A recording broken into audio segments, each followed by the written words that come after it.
Yeah, so you have actually like asked a very important question, and this is actually the realm that I most of the time, whether I like it or not, like I have to Yeah, navigate most of the time. yeah, So the first thing what you need to keep in mind is like whenever we are talking about the Dhanalinga, like how Dhanalinga is able to do and everything. The first thing like for the beginners or many of the people who may not come from the way of the Kriya Yoga and everything, for them like it might be sounding some mumbo jumbo or some mystical or something like that.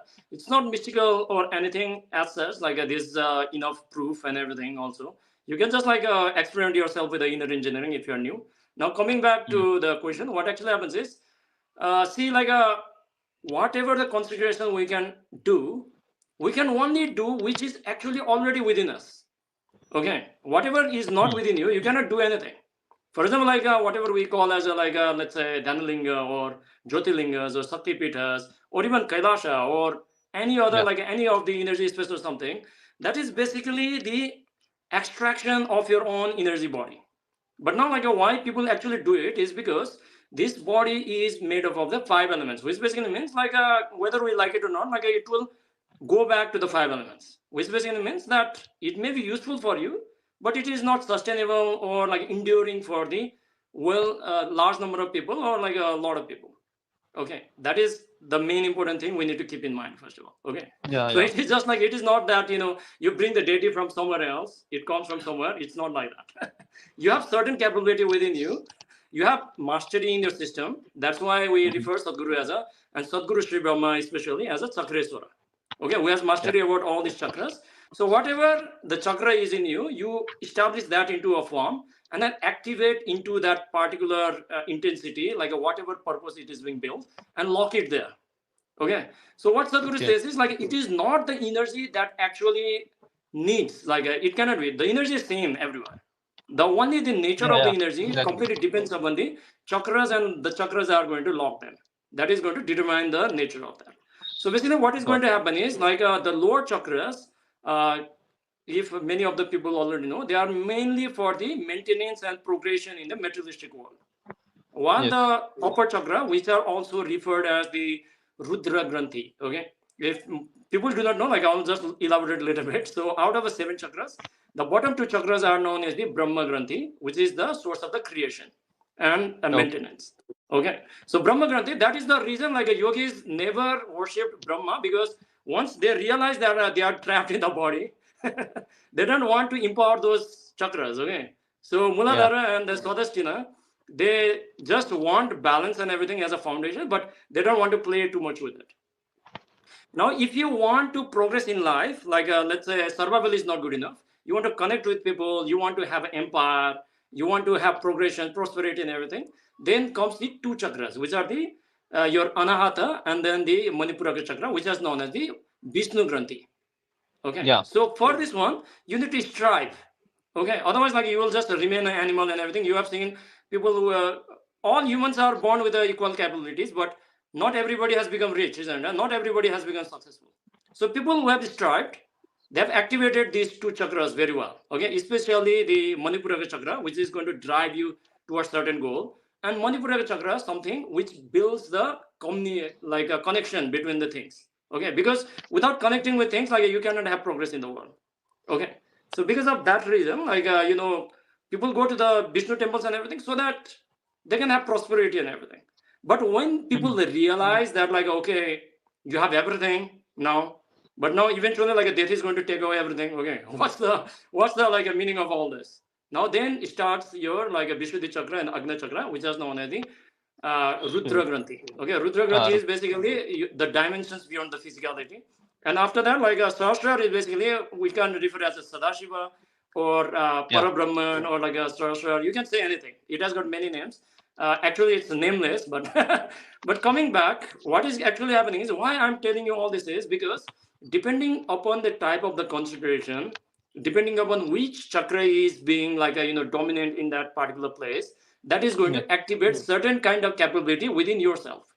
So when we talk about the Dhanalinga, because it has got all seven chakras activated and everything, so because of that reason, like it is not about the maintenance. Because if you have got only the lower chakras dominant, we have already discussed, it's going to primarily about survival. if your intermediary chakras are activated, then it is going to be more about your like progress and everything. Okay, prosperity. But if you go into this one, it has to go with like other dimensions and everything, occult and clarity and all kind of things. But most of the people are not ready for that one, and they won't be able to handle it. Okay. So because of that reason, like if you have got balanced this sahasrara with the other chakras, then what basically happens is like you are actually taking the imprint of the Lord Shiva himself. Okay, so you go over there now, like these chakras are all balanced.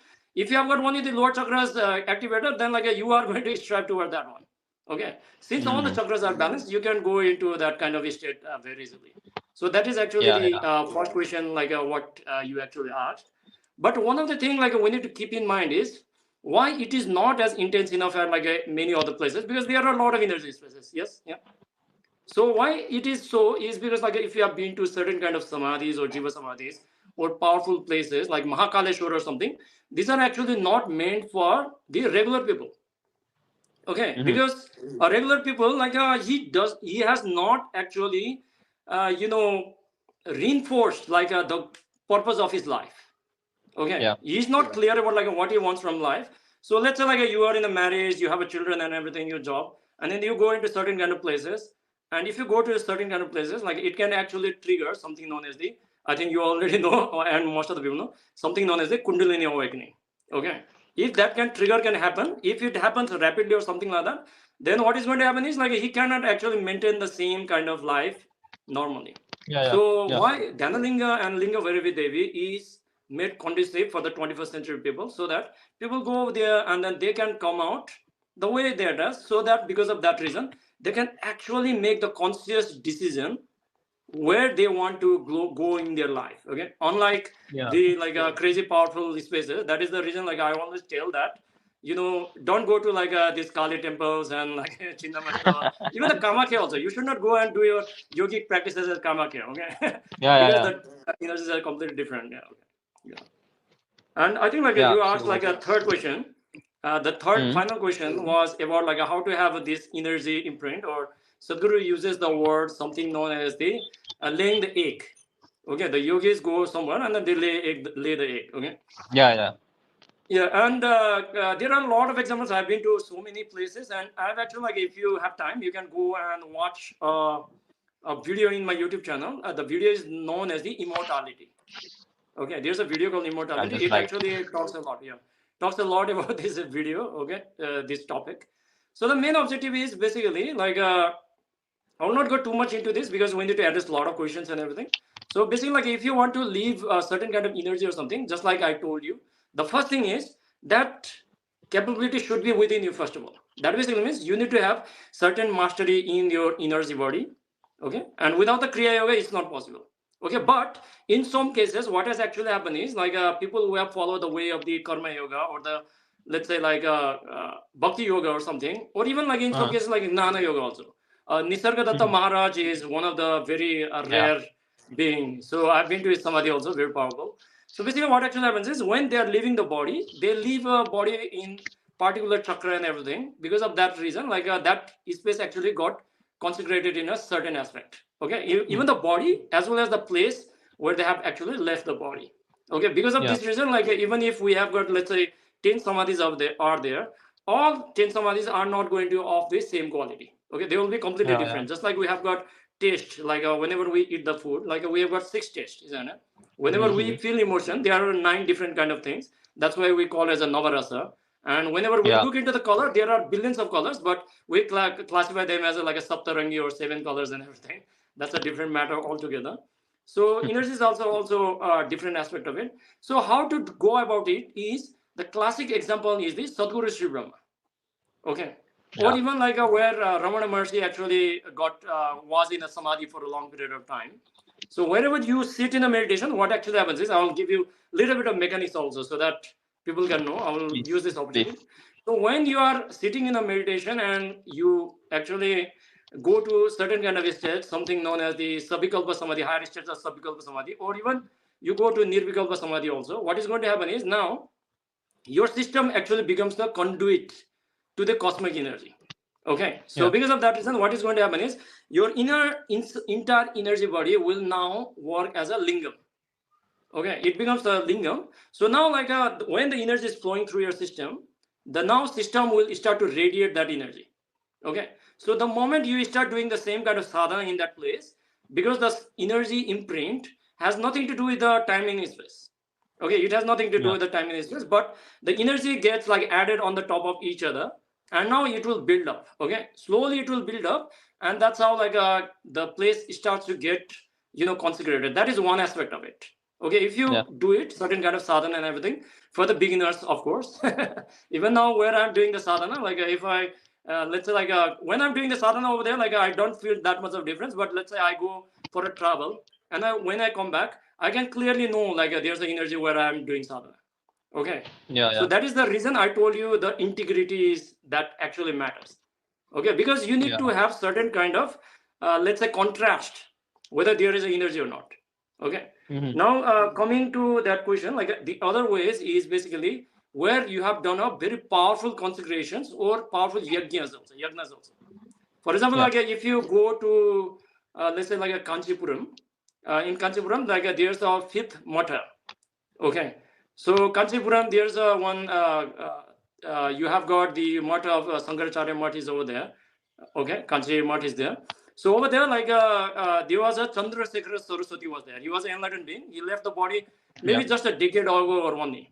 Okay, his samadhi is very powerful over there, and he had done something known as the Chandra Mordeshwara uh, Yagya. He has done, and that place, if you go over there, like it's cracking with energy.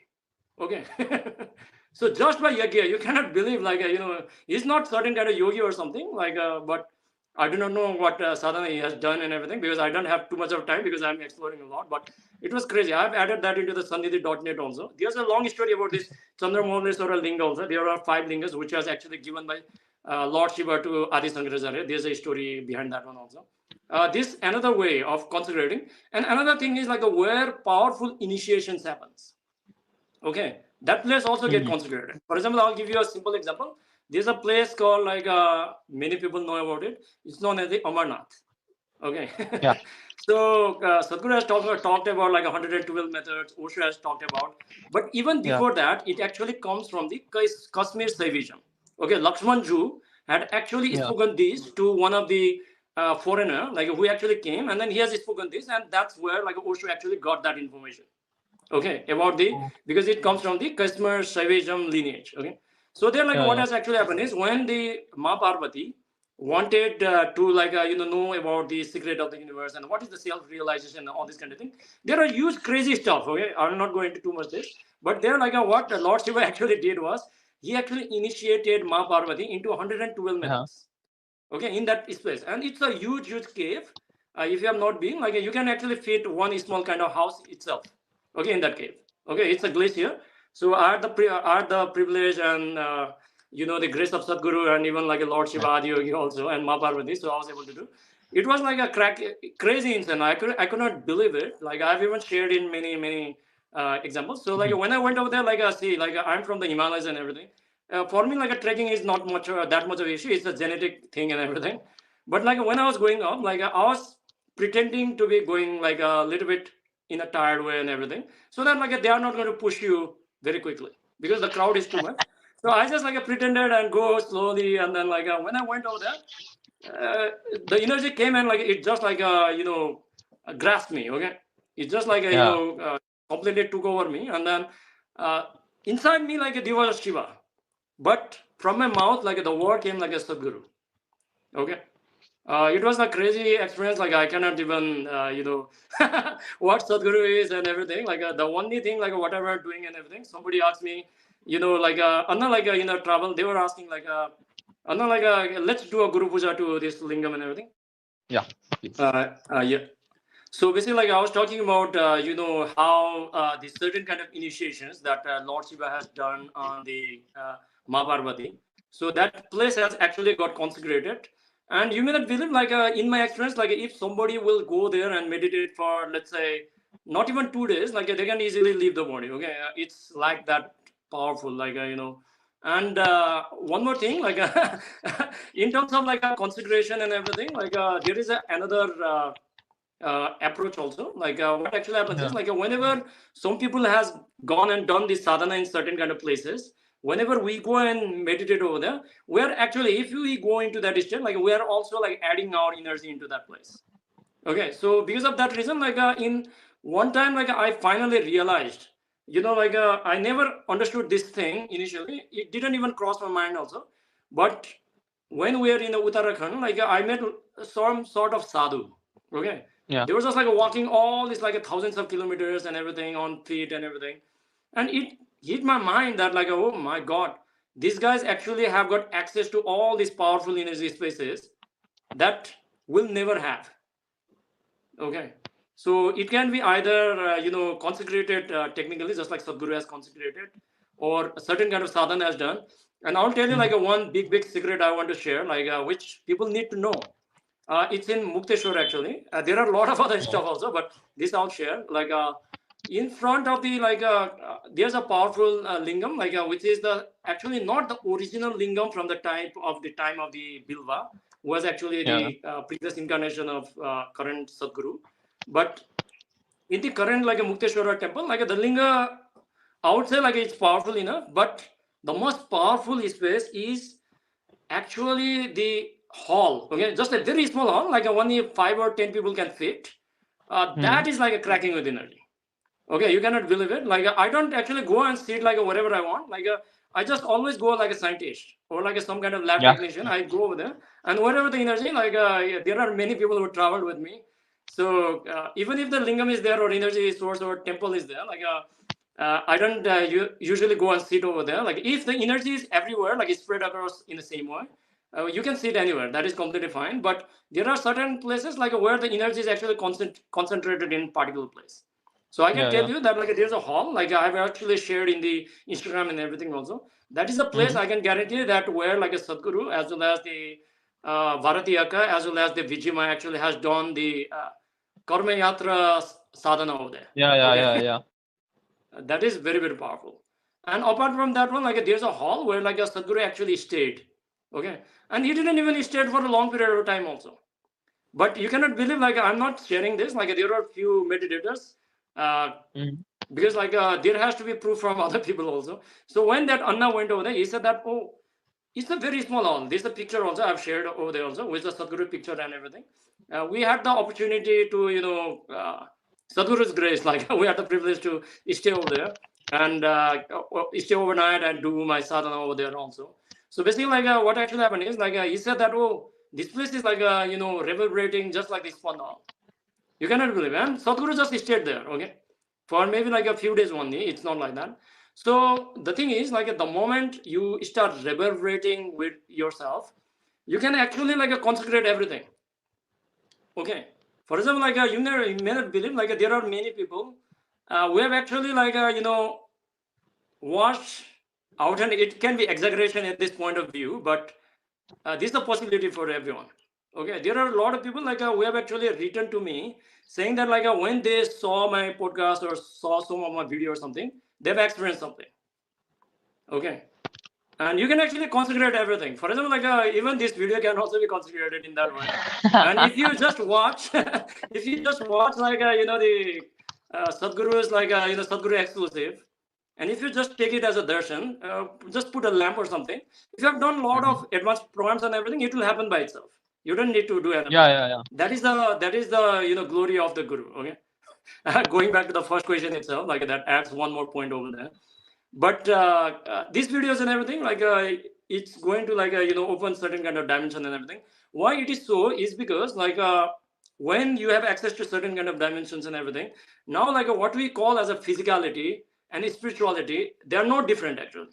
Okay, anything that is reverberating as a grosser object we call as a physicality, which is actually reverberating as a subtle aspect, that is actually known as the spirituality.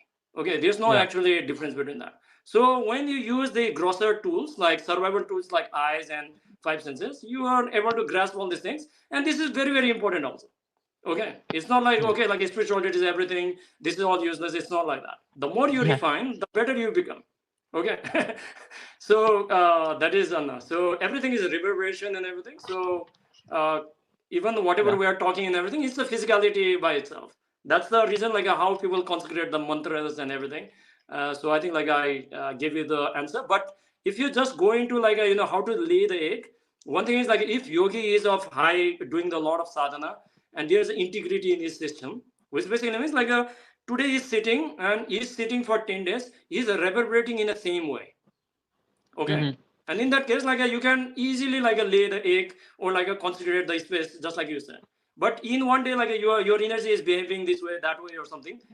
It is just going to like put all over the place. That is the reason. Like there is actually a two words. I will come take this opportunity because you may or may not ask that question. Most of the people do not ask the question. Okay, so I'm creating the question for yourself. So there is a something known as the presence. And presence doesn't actually have two equivalent words, just like the Sanskrit has. Okay, there is a word, something known as the sanidhya, and there is something known as the upasthiti. Okay, upasthiti and sanidhya, there are things. Okay, so the thing is like upasthiti is something, is the presence of something. Sanidhya is something that is transformative in nature. Okay, so there are a lot of things, like it can be like a crazy wacky for a lot of people also, like when they go into a certain kind of house or certain kind of places, they experience certain kind of eerie kind of things. Okay, that is also a presence. In English, like there's no equivalent word for that one, so there's a presence also.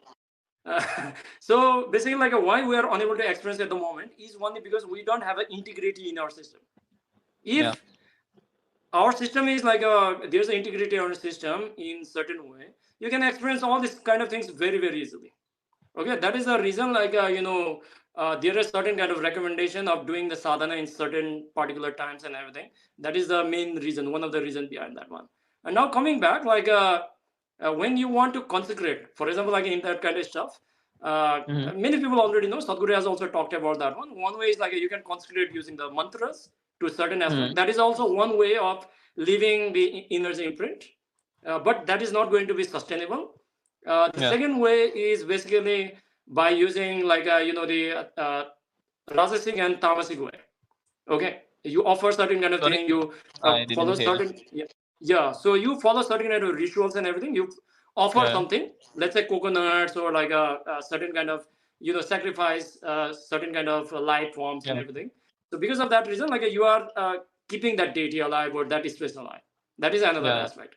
The third one is just like Sadhguru is a master of that, which is basically the prana pratishtha.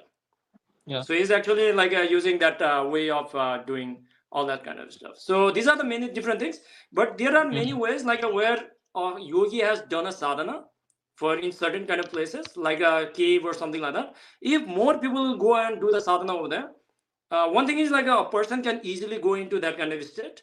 And another thing is like if that person gets sustained that state for a long period of time, like he's actually adding that energy over there. That is the reason, like we might have said that okay, Shiva has done meditation in that particular place or something. It does not necessarily have to be a Shiva. Okay, it does not necessarily have to be a Shiva. Like it can be someone else also, but maybe like a Shiva might have done sadhana initially, but that energy may not have been alive for that long. Okay, so some other being has gone and meditated over there, and that has actually created that kind of continuity on that. Okay, thank you for this question.